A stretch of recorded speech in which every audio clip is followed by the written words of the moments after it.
Très bien, merci Eric. Alors, voyons voir si les choses. Ça a l'air de marcher. Oui, bonjour à tous. Je m'appelle Fabrice Faure. Je traite en fait avec les partenaires chez Esquerre. En l'occurrence, j'ai la charge et la joie. On va un peu travailler avec des partenaires qui sont susceptibles d'implémenter et de revendre nos solutions. Juste pour rappel, je n'ai pas prévu de représenter Esker, mais juste pour que vous ayez ces grandes métriques en tête. Esker, c'est un éditeur de logiciels lyonnais qui existe depuis 40 ans, qui a vocation à mettre à disposition de ses clients une plateforme qui permet de traiter flux order to cash et sous to pay.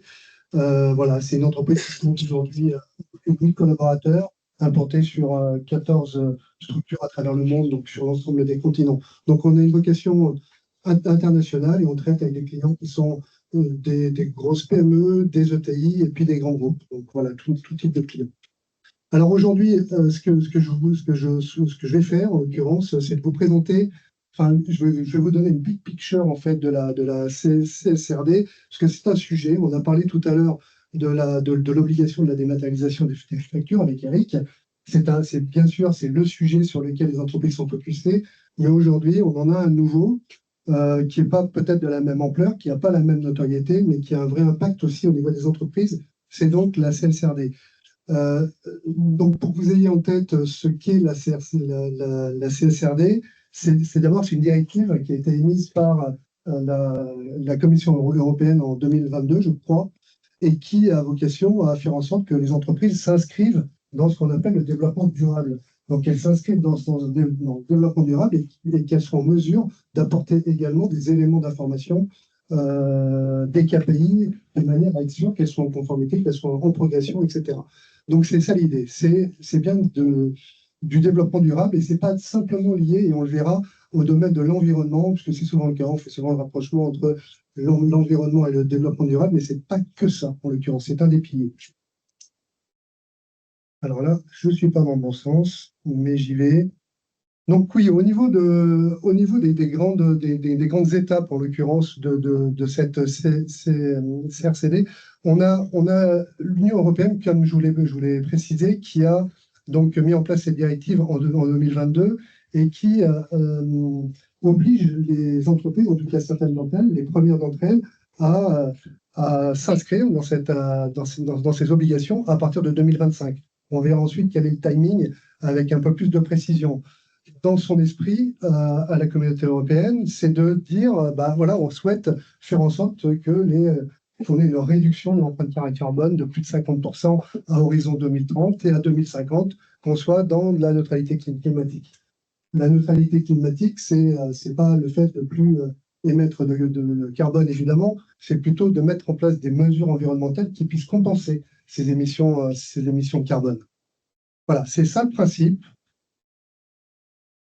Et on a donc voilà, l'idée, c'est vraiment d'instaurer de la transparence dans le cadre de l'activité des entreprises, avoir des retours d'informations qui s'inscrivent dans cette politique-là, et donc obliger également les entreprises à produire un reporting extra-financier standardisé, donc qu'il soit commun à l'ensemble des pays à l'échelle européenne. Voilà, donc on leur demande à la fois de fournir des informations, mais de s'engager et de mesurer en fait leur degré d'évolution dans ce cadre-là.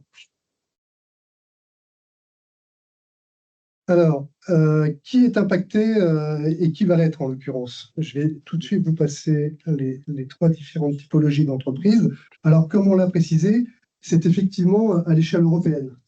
C'est à l'échelle européenne et on va progresser par étapes, on le verra ensuite, mais il faut savoir que toutes les entreprises de plus de 250 employés seront impactées ou des entreprises qui génèrent un chiffre d'affaires de plus de 40 millions d'euros et un total du bilan de plus de 20 millions d'euros. Donc toutes ces entreprises seront impactées à plus ou moins brève échéance. On a également des entreprises de taille beaucoup plus restreinte qui le seront également, toutes celles qui sont cotées sur les marchés européens. Alors, quand je dis toutes celles, c'est tout de même à minima celles qui ont plus de 10 employés qui génère un chiffre d'affaires d'au moins 700 000 euros de chiffre d'affaires, donc, et de 350 000 euros au niveau du total de leur bilan. J'ai un petit doute sur les 350, je me demande si ce n'est pas 250. Enfin bref, on est sur ce scope-là. Et ce n'est pas simplement les entreprises européennes, c'est aussi les entreprises qui ne sont pas européennes, mais qui sont implantées en Europe et qui génèrent en Europe un chiffre d'affaires supérieur à, 205, à combien à 150 millions d'euros. Voilà, donc ça, c'est le scope global. Le calendrier de la mise en place de la CSRD, à partir de 2025, ça va concerner les entreprises d'une certaine taille, puisque ce sera systématiquement les entreprises de plus de 500 salariés et qui répondent à ces deux critères, à l'un de ces deux critères, plus de 40 millions ou plus de 20 millions d'euros au total de leur bilan. Ça, c'est à compter de 2025. À compter de 2026, on aura toutes celles qui sont supérieures à 250 employés et qui répondent à l'un de ces deux critères, en l'occurrence, plus de 40 millions d'euros de chiffre d'affaires, plus de 20 millions au total de leur bilan. Et puis, à partir de 2027, on aura toutes les autres. Alors, quand je dis toutes les autres, c'est avec le bémol que j'ai précisé préalablement, à savoir toutes les entreprises de plus de 10 salariés qui génèrent un chiffre d'affaires de plus de 700 000 euros et un total du bilan de 250 000 euros. Voilà. Donc ça, c'est la progression de la mise en place de la réforme qui va donc se faire à partir de 2025. Alors, qu'est-ce que va intégrer ce fameux reporting, donc obligatoire à partir des dates qu'on vient de voir? On a, et ça c'est important de l'avoir à l'esprit, on a trois grands piliers. Comme je vous disais tout à l'heure, on n'a pas que la partie environnementale, on a également la partie sociale et puis ce qu'on appelle également la gouvernance. Donc, bien évidemment, la partie environnementale, c'est la partie prédominante, on va dire, celle qui va le plus impacter en fait ce reporting, mais le pilier social peut avoir un impact aussi important, ainsi que la gouvernance. Donc, l'idée, là, ça va être de mesurer l'impact, en fait, au niveau du pilier environnemental, l'impact de l'empreinte carbone et également la consommation électrique des entreprises. Le pilier social, elle va mesurer, en fait, la capacité de l'entreprise à gérer, en fait, ses ressources humaines. Ça va être un certain nombre de points qui ont une vocation nettement plus sociale, alors que la gouvernance, elle, va s'attacher plutôt à trouver des acteurs dans l'écosystème des entreprises conformes à ces dispositions. Donc, typiquement, lorsque vous travaillez avec des fournisseurs, il faudra s'assurer que les fournisseurs répondent également à ce type de préconisation.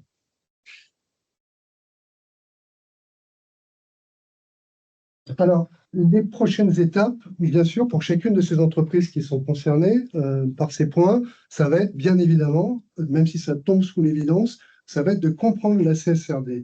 L'idée, c'est plutôt de savoir comment est-ce qu'elle va s'appliquer en fonction de vos caractéristiques propres. Et vous allez, et ça c'est un point, vraiment c'est le point, on va dire, phare des éléments qu'il faut garder à l'esprit, à mon sens, c'est cette notion de double matérialité.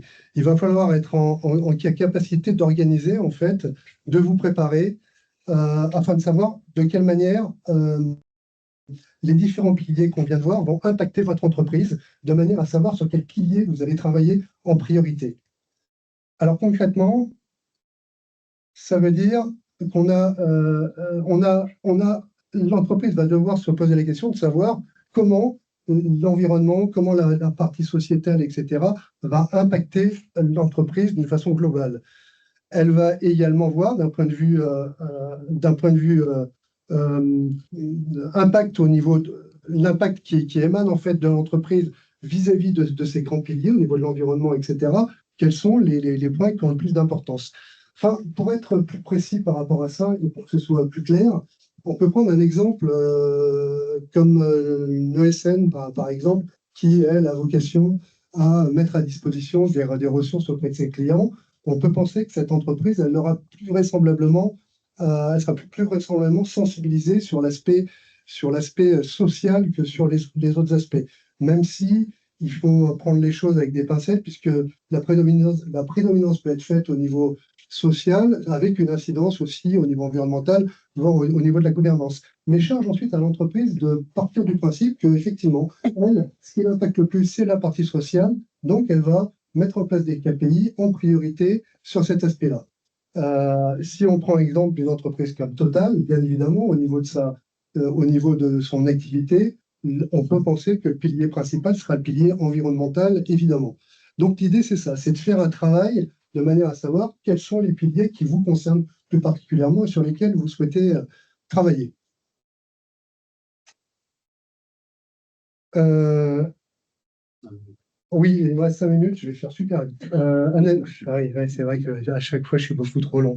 Il faudra bien évidemment analyser les écarts, c'est-à-dire que par rapport aux directives et aux préconisations en fait, qui seront instituées par la Commission, il faudra voir dans quelle mesure vous vous inscrivez dans ces notions-là et comment est-ce que vous progressez pour arriver à combler ces écarts. Et puis, bien évidemment, il vous faudra également utiliser un outil qui va vous permettre là aussi de récupérer les éléments d'information dont vous aurez besoin pour, pour analyser en fait la situation. Et donc, bon, chez Esker, en l'occurrence, on a, et c'est ce que je vais vous présenter, une solution qui s'inscrit dans cette démarche-là, puisqu'on aura vocation aussi à récupérer les bases d'informations pour vous aider à avoir les rapports d'activité et les éléments de KPI dont vous avez besoin. Donc ça, c'est une évolution c'est des éléments qu'on est en train d'intégrer, qu'on a commencé à intégrer dans nos solutions, qu'on continue à intégrer de manière à vous faciliter la vie dans ce cadre-là. Donc, simplement pour faire vite, si j'ai plus que 3 minutes, je pense, on a, comme je vous l'ai dit, on a trois pôles. On a le pôle environnemental, le pôle gouvernance et le pôle social. Bien évidemment, au vu de la vocation d'une entreprise comme la nôtre, qui est de dématérialiser, de traiter des factures essentiellement, on va agir, nous, on sera à même de vous apporter des informations sur ces deux piliers-là, le pilier environnemental et le pilier lié à la gouvernance. Le pilier social, c'est pas un pilier sur lequel on va travailler. Donc, vous disposerez certainement d'autres outils comme GDocs, dont on a parlé tout à l'heure, j'en sais rien. Mais en tous les cas, il y aura d'autres moyens pour récupérer des informations. Mais nous, on vous apportera des informations dans ce cadre-là. Il faut avoir à l'esprit que d'un point de vue pilier environnemental, on a également différents critères qui vont être pris en compte. Ça, il faut l'avoir à l'esprit. On a le scope 1 qui sont les émissions directes générées par l'entreprise. Donc là, ça va être tout ce qui est empreinte carbone liée par exemple, à la consommation énergétique de vos usines, de vos établissements, etc. Ça, c'est du direct. Sur le scope 2, on va avoir des émissions indirectes liées à l'énergie. Et l'énergie, essentiellement à l'électricité. Pourquoi? Parce que l'électricité, ça consomme pas de carbone, mais par contre, c'est sa production qui en consomme. C'est pour ça que c'est de l'indirect. Et on a également le scope 3 qui va être le scope le plus important, c'est toutes les autres émissions indirectes qui elles, génèrent une empreinte qui peut être très conséquente, qui va être, par exemple, tout ce qui est lié au transport de vos salariés, les transports de vos marchandises, tout le traitement de vos déchets, etc. Tout ça, ça crée des émissions de carbone assez conséquentes. Donc ça, il faudra les répercuter et il faudra les prendre en conséquence. Voilà, juste pour terminer, ou presque pour terminer, Eric, comment est-ce que ça s'inscrit dans le cadre de nos solutions? Je ne vous ai pas présenté, je ne suis pas revenu en fait sur ce qu'est Esker et ce qu'on peut proposer comme différentes solutions, mais il faut juste avoir en tête le fait que sur le cycle S2P, en fait, sur ressources 2P, on a un certain nombre de solutions qu'on peut mettre à votre disposition. La solution phare, c'est la dématérialisation des factures fournisseurs. Autour de celle-ci, on va avoir la possibilité de vous proposer de dématérialiser vos demandes d'achat, vos notes de frais, etc., etc. Pour chacune de ces solutions, on met en place des moyens enfin, pour récupérer l'ensemble des informations dont vous avez besoin. On fait ça, encore une fois, comme je vous l'ai précisé, au fil de l'eau. Et au fil de l'eau, vous allez pouvoir avoir tous les éléments dont vous avez besoin sur les deux piliers dont on a parlé, à savoir la gouvernance et la partie environnement. Donc voilà, là, c'est un point sur lequel on travaille et qui est fondamental pour aller dans ce sens-là. Donc, en tant que, on va dire que ce travail est dévolu plutôt aux directions financières. Les directions financières, on les incite, on les pousse, on leur propose de travailler rapidement avec toutes les parties prenantes à ces actions. Les parties prenantes dans le domaine de l'empreinte carbone, elles vont être ça va être les départements qui sont listés ici, essentiellement les équipes de production, la logistique, les achats, tout ce qui est trait à la supply chain. Donc, faire un travail pour analyser les écarts, pour comprendre vers où est-ce qu'on veut aller, quel pilier on veut privilégier, etc. Il faudra bien évidemment que vous envisagiez la mise en place d'un logiciel assez rapidement, puisque le temps de le mettre en œuvre, ben, il faut justement un petit peu de temps, hein, donc s'y prendre pas trop tardivement. Et voilà, donc mon point final, c'est de vous préparer très rapidement, comme c'est le cas, comme on l'a dit tout à l'heure, pour l'obligation du traitement des factures. C'est également le cas aujourd'hui, ça va être de plus en plus prégnant au niveau de la CSRD. Voilà, c'est bon au niveau du timing? C'est parfait. Allez, nickel. Je vous remercie en tous les cas. Bonne continuation.